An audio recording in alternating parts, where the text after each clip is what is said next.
Երեկո սիրելի հայրենակիցներ, մեր եթերում հարցազրույցի ժամ է, այսօր զրուցելու ենք Հայաստանի Փաստաբանների պալատի անդամ փաստաբան Դավիթ Գյուրջյանի հետ։ Պարոն Գյուրջյան, փաստորեն Սասնա Տռեժ խմբի անդամ Գագիկ Եղիազարյանին նորից կարծեմ ուրբաթ օրվանից տեղափոխել են պատժախոց։ Պատճառը նորից այն է, որ վերջին դատական նիստի ժամանակ նա դատապարտյալի հագուստ չի կրել, ու դա այն դեպքում, երբ հենց այդ հարցը Գագիկը, այսպես ասած, բողոքարկում է դատարանում, թե ինչու են տանում իրեն պատժախոց ու այդ հագուստը չկրելու համար։ Որքանով է քրեակատարողական հիմնարկի այս գործողությունները օրինաչափ եւ արդյոք սա, չգիտեմ, արդեն թիրախավորված է Գագիկի նկատմամբ։ Ասեմ, որ բացարձակ օրինաչափ չէ, անօրինական գործողություններ են սրանք, քրեակատարողական օրենսդրությունը չի նախատեսում որևէ տույժի ենթարկելու հնարավորություն կոնկրետ այս արարքի կատարման համար, այսինքն երբ որ դատապարտյալը հրաժարվում է կրել համապատասխան սահմանված նմուշի համազգեստ հագուստ։ Նախատեսում է պատասխանատվություն մի շարք այլ արարքների համար, կոնկրետ հոդվածով նշված է, թե ինչ տեսակի արարքների համար է նախատեսվում տույժի կիրառում։ Տվյալ արարքը չի ենթադրում տույժի կիրառում, ենթադրվում է օրենսդրի տրամաբանությունը այն է եղել, որ նվազ կարևորության արարք է սա, ամեն արարք չէ, ամեն սահմանված կարգի խախտում չէ, որը կարող է եւ պետք է հանգեցնի որևէ տույժի կիրառման, առավել եւս, երբ որ այդ տույժը ընդհանուր պատժախոց տեղափոխելու տեսքով է։ Գագիկ Եղիազարյանի դիրքորոշումը սկզբունքային է այս հարցի շուրջ, այսինքն անձը չի ցանկանում կրել տվյալ տեսակի համազգեստը, քանի որ այն չի համապատասխանում նաև օրենքի պահանջներին, մասնավորապես քրեակատարողական օրենսգիրքը սահմանում է, որ համապատասխան հագուստը, որի ձևը սահմանվում է կառավարության որոշմամբ, այսինքն ենթաօրենսդրական ակտով, պետք է լինի չճնշող եւ չնվաստացնի անձի արժանապատվությունը։ Տվյալ դեպքում մենք մեր իրողության մեջ կառավարության որոշմամբ սահմանվում է այն ամբողջությամբ սև համազգեստ, հագուստ տղամարդկանց համար, որը բնականաբար ճնշող գույն է, ասոցացվում է սքի հետ, քրեական ենթամշակույթի հետ, չգիտեմ, եւ բնականաբար մենք գտնում ենք նաեւ, որ տվյալ տեսակի հանդերձանքը չի համապատասխանում օրենքի պահանջներին, բայց նույնիսկ եթե ենթադրենք, որ համապատասխանում է, հա, եթե այդ հարցի շուրջ կարող են տարբեր կարծիքներ լինել, ապա տվյալ արարքը, ինչպես նշեցի, չի ենթադրում տույժի կիրառման հնարավորություն եւ կոնկրետ Գագիկ Եղիազարյանը, քանի որ հրաժարվում է կրել դրանք, նրա նկատմամբ արդեն 7-րդ կամ 8-րդ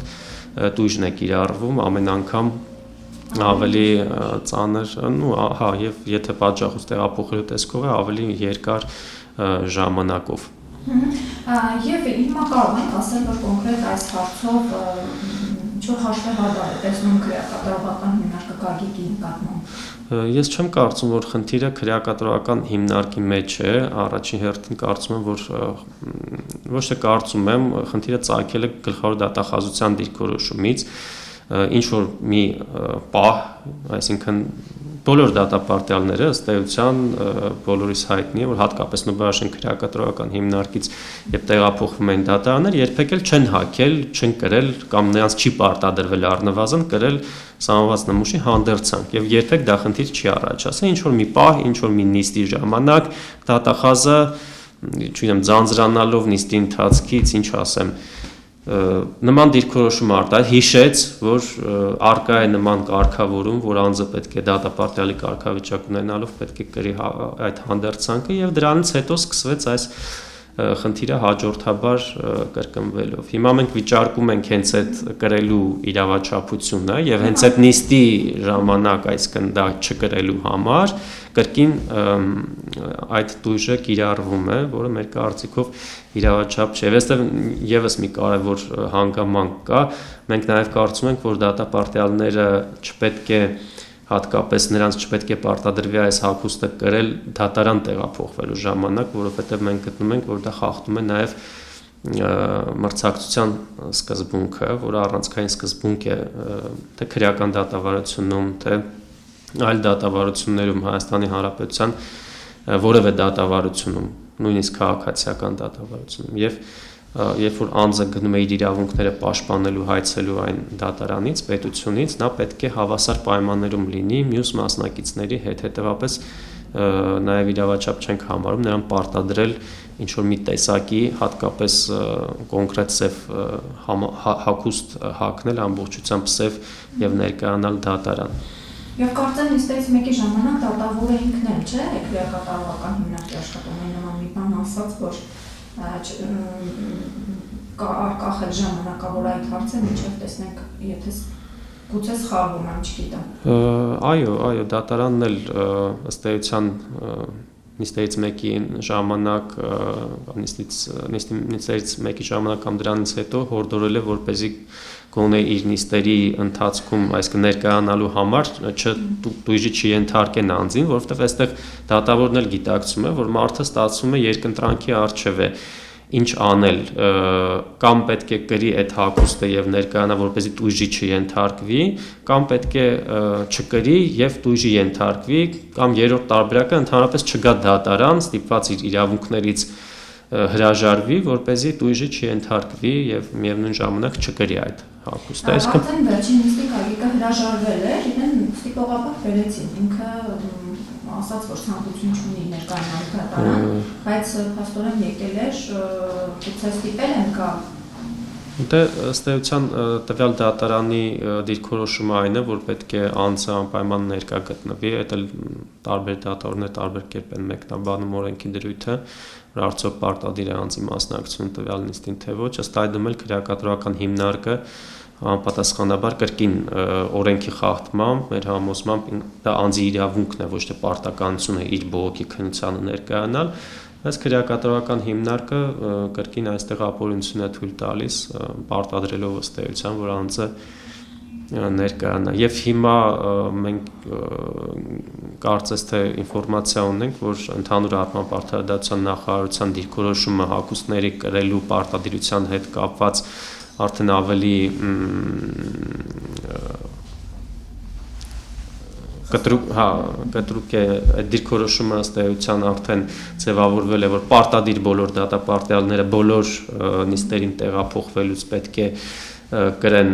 այդ հագուստը, եթե այդպիսին է նաև արդեն ձևավորված արդարադատության նախարարության ընդհանուր մոտեցումը, շատ ավելի վատ է, որովհետև սա ըստ էության խախտելու է բոլոր դատապարտյալների իրավունքները։ Եվ ճնշման միջոց է, չէ՞, մարդը քիչ է պատրաստված է, այնպիսի պայմաններում է, որը չէ համապատասխանում ընդհանրապես իրենց առողջության կյանքի պայմանները, որոնք կան։ Գիտեք ոնց ընդհանուր առմամբ հագուստ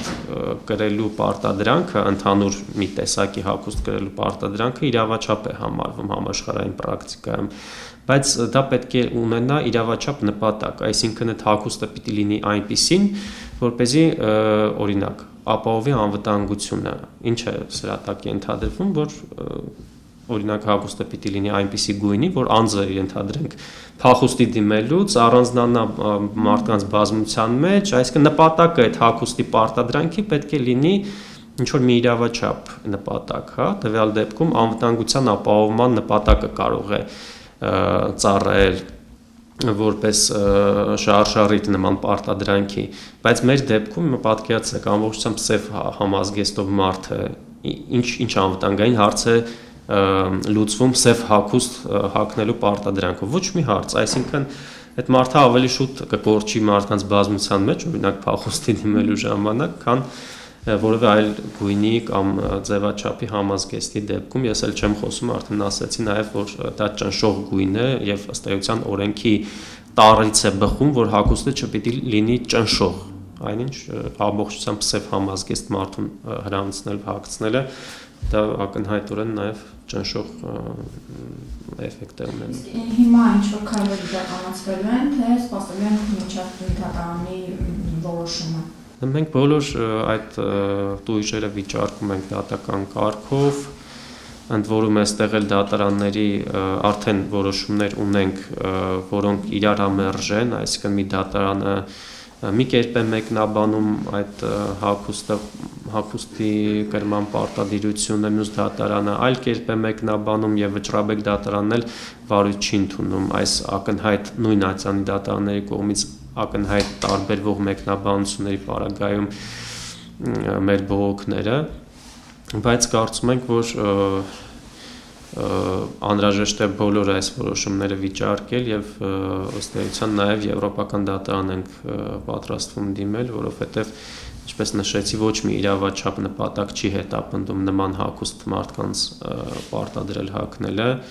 հետեւաբար դա չի բխում նաեւ անձի կոնվենցիոն իրավունքներից, հատկապես նաեւ 8-րդ հոդվածի եւ 3-րդ հոդվածի համատեքստում կոնվենցիայի։ Պարոն Գյուրջյան, մենք բոլորը շատ լավ գիտենք Նուբարաշեն քրեակատարողական հիմնարկի պայմանները, թե ինչ պայմաններում են նրանք դատապարտյալները պահվում, այդ չենք ասում պատժախցի պայմանները, ես երբ Գագիկի հետ խոսում էի, հենց ուրբաթ օրը մինչև պատժախոց տեղափոխելը, տեղեկացա, որ այնտեղ լուսամուտները ապակիներ չունեն, խոնավ, ցուրտ, մութ եւ գիտենք, որ նաեւ Գագիկը առողջական լուրջ խնդիրներ ունի եւ բուժման փուլում է գտնվում ներկայումս։ Սա կրկնակի իրավունքների ոտնահարում չէ արդյոք։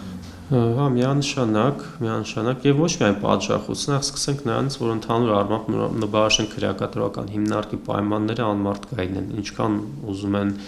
նույնիսկ վերանորոգեն այդ խցերը եւ այլն, կան ստանդարտներ, որոնց դրանք հակասում են եւ շուտվանից արդեն քանի անգամ միջազգային մարմինները մասնավորապես ուրեմն խոշտանգումների կանխարգելման կոմիտեն հորդորել է եւ պահանջել է Հայաստանից, որպեսզի փակվի այդ հիմնարկը վերջնականապես, իսկ պատժախոցը առավել եւս ծեփամածիկը թափված, չգիտեմ, լարերը մերկացած վիճակում հազար ու մի հարց կա, ես չեմ ասում այնտեղ դե այդ հոտերի, կոյողաջրերի եւ այլնի հետ կապված նույնիսկ պետք է չէ բոլորը դա գիտեն։ Հա, անմարդկային պայմաններ են թե պատժախցում, թե նույնիսկ խցերում կամ տեսակցության խցերում, դա առանձին քննարկման թեմա է եւ հատկապես մարդը ով ունի առողջական խնդիր, ալերգիկ է եւ նման պայմաններում իր ալերգիկ է դրսևորումները սրվում են եւ նրան տեղավորել տվյալ տեսակի ուրեմն սենյակում դա անմարդկային վերաբերմունք է ակնհայտորեն նաև անձի նկատմամբ նաև այդ տեսանկյունից խնդրահարույց է եւ ես կուզեի նաև շեշտել, որ ընդհանուր առմամբ խնդիրը, երբ որ պետությունը իր վրա դրած պարտականությունները չի կատարում, չի ապահովում գոնե մարդկային պայմաններ տվյալ քրեակատարողական հիմնարկներում, բայց անձից պահանջում է օրենքի եւ ենթաօրենսդրական ակտի տառին համապատասխան լիարժեք այսպես վարքագիծ, հա,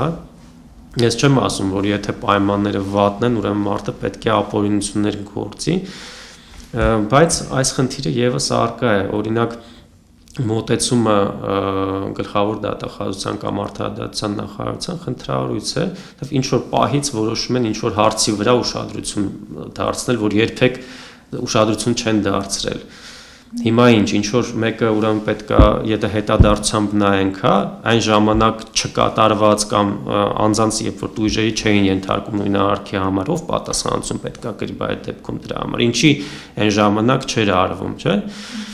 Այսինքն այն ժամանակվա մոտեցումը այլ էր, օրենքը այլ կերպ էր մեկնաբանվում, կարողանում էին այլ կերպ մեկնաբանել, մոտեցումը այլ էր։ Ինչի հիմա փոխվեց եւ մեկնաբանում են օրենքը այլ կերպ, հա։ Ըստ նպատակահարմարության օրենքի կիրառում է ըստ էության։ Դատախազությունն էլ ունի ֆունկցիա վերահսկողության, բայց չգիտես ինչի վերահսկում է միայն դատապարտյալների վարքագիծը, չի գնահատում քրեակատարողական հիմնարկի վարքագիծը կամ արդարադատության նախարարության վարքագիծը, հա, ինչքանով են ապահովում պայմանները, հա, կամ ինչքանով չեն խախտում անձանց իրավունքները, այսինքն գլոբալ սա մեծ կծիկ է հարցերի, հա, որ մի հարցին կպնում ես, ըստ էության փոխկապակցված շատ այլ խնդիրներ են ի հայտ գալիս։ Եվ նաև արդեն մյուս կողմն այն է, թե եթե անգամ դատարանը փոքր դատապարտյալի վճիռ է կայացնում, արդյոք դա քրեակատարողական հիմնարկի կիրառում բան է ընդունում։ Ոչ, կարծես նման դեպքեր եղել են, չէ՞։ Եղել են, ոչ չեն եղել են, արդեն մենք ունենք քանի դատարանի որոշումներ, որոնցով իրավունքի խախտումը ճանաչվել է, օրինակ երեխային տեսակցելու համար մեկնում տրամադրելու իրավունքի խախտումը ճանաչվել է եւ ամբողջությամբ բողոքը բավարարվել է, պարտավորեցվել է այսինքն իրավունքի խախտումը վերացնել, բայց ինչ որ մի քանի ժամով տեսակցություն է տրամադրվել, երբ որ պահանջը մի քանի օրեր, հա, առավելագույններ, եւ ըստ էության դրանով չի կատարվել դատարանի որոշումը, կամ օրինակ անվտանգային գոտու պայմանի փոփոխության հետ կապված ունենք դրական որոշումներ դատարանների, որոնք կրկին խախտումը ճանաչվել է, պարտավորեցվել է հիմնարկը այն վերացնել, բայց դրա փոխարեն ինչ որ նոր եզրակացություններ են ֆորմալ, այսինքն կրկին նիստեր են հրավիրվել, եզրակացություններ տրվել բացասական, որպեսզի դատարանի որոշումը չկատարվի, ըստ էության դրանով հույս են տվել դատարանի որոշումը կատարելուց, այս արդեն շատ, այսպես ասած, օրինաչափություն է դարել, հա, քրեակատարական հիմնարկի կողմից ինչ որ մի ձև լղոզել եւ չկատարել դատարանի որոշումը, ֆորմալ առումով ինչ որ գործողություն ձեռնարկում են, բայց բովանդակային ոչինչ չի փոխվում։ Եվ դատարանի որոշումը բովանդակային առումով մնում է անկատար, որը իրականում իր մեջ քրեաիրավական նաև էլեմենտներ է պարունակում, հա, դատարանի որոշումը չկատարելը։ Եվ վերջին հարցը Տանջան, ես գիտեմ նաև, որ Գագիկը այլ առողջական խնդիրներ ունի, մասնավորապես կերակրափողի վիրահատություն են իրեն ասել, նշանակել եւ այլ մեկ բուժման փուլում է։ Հետաքրքիր այս պայմաններում, եթե մարդուն տեղափոխում են պատժախոց, ասենք ինչպեսի հսկողություն պետք է լիներ նույն բուժանձնակազմի կողմից քրեակատարողական հիմնարկի։ Եթե մարդը դեղորայք է ստանում ամենօրյա եւ ալերգիկ հիվանդությունների ստացի, ունի նաև այլ հիվանդություններ։ Դե ինչ պատժախցում, ինչ խցում, ոչ մի նորմալ բժշկական վերահսկողություն չկա, հատկապես բաշխն քրեակատարողական հիմնարկում բոլոր դատապարտիաները եւ կալանավորված անձինք դրանից դժգոհում են եւ սա կրկին խոսում է համակարգային խնդիրների մասին եւ նաեւ անհատական մոտեցման բացակայության մասին, հա, երբ որ կոնկրետ անձի առողջական խնդիրները անուշադրության են մատնվում եւ անկախ նրանից ունի, չունի առողջական խնդիր, ինչ տեսակի առողջական խնդիր է, դա ուղղակի անտեսվում է եւ անձը տեղափոխվում է պատժախոց, որտեղ բնականաբար նույնիսկ առողջ լիարժեք առողջ մարդու առողջության համար բազմաթիվ վտանգներ են սպառնում։ Այսինքն սպանում են էլի մարդուն, բանտում, կարելի է այդպես ասել։ Դա կարելի է բնութագրել որպես խոշտանգում եւ անմարդկային վերաբերմունք։ Ցանկացած մարդու նկատմամբ, հատկապես այն մարդու նկատմամբ, ով ունի առողջական համապատասխան խնդիրներ, որը այս դեպքում Գագիկ Եղիազարյանի մոտ առկա են։